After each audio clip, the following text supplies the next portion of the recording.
Good evening, students. Myself, Sujit sir, and today I am here to tell you about the board examination which is to be held for our subject on 7th of March. तो students कुछ important questions या important topics होते हैं जिसको लेकर के आज मैंने सोचा कि एक वीडियो बनाता हूँ ताकि आप सब लोगों की कुछ ना कुछ हेल्प हो जाए। देखिए स्टूडेंट्स, एक चीज़ आपने देखी होगी कि हमारे सब्जेक्ट में 4 इंपॉर्टेंट पोर्शंस हैं, हिस्ट्री, ज्योग्राफी, पॉलिटिकल साइंस और इकोनॉमिक्स। सभी का पोर्शन लगभग बराबर है, ठीक है, यानी कि 20-20 मार्क्स का चारों पार्ट से आना है। इन चारों पार्ट में भी कुछ इंपॉर्टेंट जगह हैं जहां पर आपको ज़्यादा या स्पेशल ध्यान देना है, ठीक है। जैसे फॉर एग्जांपल हिस्ट्री का पहला चैप्टर ले लेते हैं, rise of nationalism in Europe. इस चैप्टर में स्टूडेंट्स आपको फ्रेंच रेवोल्यूशन के जो आइडियल्स थे जिसकी वजह से नेशनलिज्म आया उस पर ध्यान देना है। इसके अलावा यूनिफिकेशन, उस पर आपको स्पेशली ध्यान देना है। उनके ईयर्स जो हैं वो आपसे क्रोनोलॉजी के फॉर्म में एमसीक्यूज में पूछे जा सकते हैं। इसके अलावा जो लास्ट पार्ट है चैप्टर का, that is imperialism and nationalism, उसमें बाल्कन इशू वो मोस्ट इंपॉर्टेंट है। हाँ, साथ ही साथ ये भी ध्यान रखिएगा नेपोलियनिक कोड जो 1804 में था वो भी मोस्ट इंपॉर्टेंट है, उसका पॉजिटिव और नेगेटिव पॉइंट्स। अब चलते हैं स्टूडेंट्स हम नेक्स्ट टॉपिक की तरफ जो है नेशनलिज्म इन इंडिया।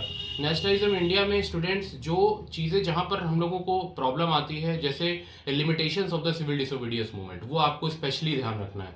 इसके अलावा स्टूडेंट्स सिविल डिसोबीडियंस मूवमेंट और नॉन कॉपरेशन मूवमेंट, इन दोनों मूवमेंट्स में जो जो इंपॉर्टेंट फैक्ट्स है जो बुक में दिया हुआ है, ठीक है ना।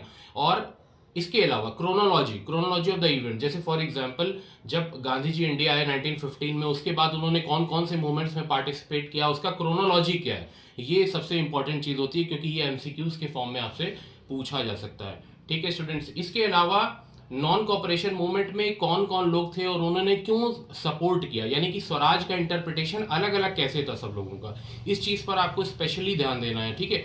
अब लॉन्ग क्वेश्चन की एक छोटी सी स्ट्रेटेजी आपको बताता हूँ। देखिए लॉन्ग क्वेश्चन की एक छोटी सी स्ट्रेटेजी ये होती है कि फैक्ट्स तो सब लोग जानते हैं, ठीक है ना, लेकिन फैक्ट्स का प्रेजेंटेशन अपने आप में बहुत इंपॉर्टेंट होता है। यानी आपने जब क्वेश्चन लिखना है 5 मार्क्स में, उसमें आपने एक थोड़ा सा इंट्रोडक्शन देना है, उसके बाद बॉडी पे आना है और अंत में कंक्लूजन के साथ उसको विद एग्जांपल्स फैक्ट्स के साथ एक्सप्लेन करना है। अगर आप इतना करेंगे तो ये स्ट्रेटजी फॉलो करके आप बेहतर स्कोर कर पाएंगे या आपको फुल मार्क्स भी आसानी से मिल जाएंगे, ठीक है। इसके अलावा अब हम नेक्स्ट चैप्टर की तरफ चलते हैं। हिस्ट्री का जो लास्ट चैप्टर माना जाता है जो है प्रिंट कल्चर।